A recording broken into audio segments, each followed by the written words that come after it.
Here we can see that the fields in two media can be expressed as E1 E1t plus E1n, E2 is equal to E2t plus E2n.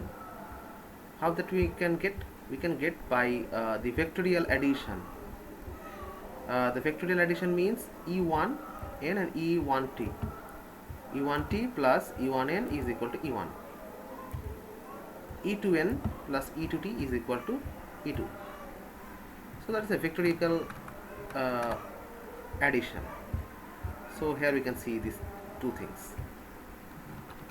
Then we have to apply the equation in a line integration, that means closed surface line integration, to the path A, B, C, D, A in the figure. So we will go through to the figure again. That is the figure, and A, B, C, D and A, that is the closed surface, and that is the W. That means this area is a small area, the width of the area, and that's the height. The height is will be the tends to 0. Okay, that you have to keep on your mind. That will be tends to 0. After the integration, we will give you some examples that how could you calculate it. So first of all, if we just enlargely just change this equation to that means A, B, C, D, A, just convert this to that, because we know the closed surface L, closed line L path, that means path A, B, C, D, A is the path. EDL is the electric field of the line integral, and the line integral is also E1t del W minus E1n del S divided by 2, E2n del S divided by 2 minus Et2 del W plus E2n del S divided by 2 plus E1n del S divided by 2 is equal to 0. How that will go through? Okay, to do this thing we have to go to the figure again. Okay, in the path A, B, C, D, A, there are two paths. The del H has been divided here, del S divided by 2 and del S divided by 2 in the two surfaces, and there are two vectorial components, that is 1n and 1t. The tangential components are rely on the W side, that means the side on AB and CD. Okay, and the normal components has been affected by AD and BC.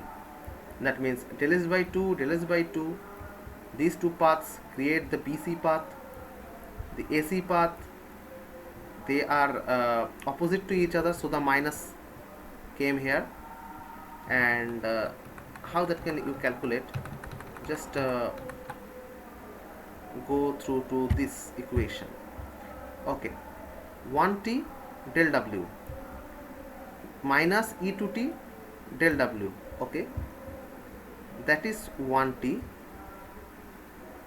direction is there, del W. If it is the positive direction, that is 2t in the same line CD, that is CD. So 1t, if 1t is here, that is 2t AB. Both are different in direction, that means minus will automatically come. Here you can see 1t and 2t, there is some minus, and del W is the length of the path. Okay, now the point comes del A is divided by 2. Okay, if you see here BC path and AD path, if it is 1n, that means this path, del is divided by 2, del is divided by 2, here also del is divided by 2, del is divided by 2 in AD path and in BC path. So E1n, here you can see E1n del is divided by 2, E1n del is divided by 2, there is plus and there is also a minus, because these two things are opposite to each other. And also in the second electric field, del S divided to minus, plus del S divided to plus. Okay, you can see here, as it is opposite in direction, here you can see opposite in direction, two directions are opposite, AD and BC, you can see here. So you can write the equation elaborately like this, and that has been equal to 0, as we can see before. Then we take the common of 1t del W and E2t del W is equal to 0. That means if the total equation is equal to 0, so we can sort out 1t 2t equal to 0. E1t del W minus E2t del W is equal to 0. And if we just calculate it, give this to there, just transfer the sides, just keep aside, we can find out 1t is equal to 2t. That means 1t is equal to 2t, and there is no vector sign is there. That is the important factor. Here is the vector sign, here the vector sign diminishes because we have used the vectorical path del W here. So there is no vector sign here. So first boundary condition, we prove the first boundary condition, the tangential components, that means tangential components 1t 2t, tangential components of E are equal at the boundary. That means the tangential component of electric field are equal to each other, they will not be changed, as we can see before, they will not be changed, as we can see before. And ET, tangential component ET, undergoes no change on the boundary and it is continuous across the boundary. That means ET undergoes no change. If it has any change, it should go through different boundaries or a difference. You can see here a minus sign, but there is no minus sign, both signs are similar to each other, so they are equal in the boundary. So first boundary condition is that the tangential components of electric field are equal at the boundary and it undergoes no change on the boundary and it is continuous across the boundary. That means no change, so it is continuous across the boundary.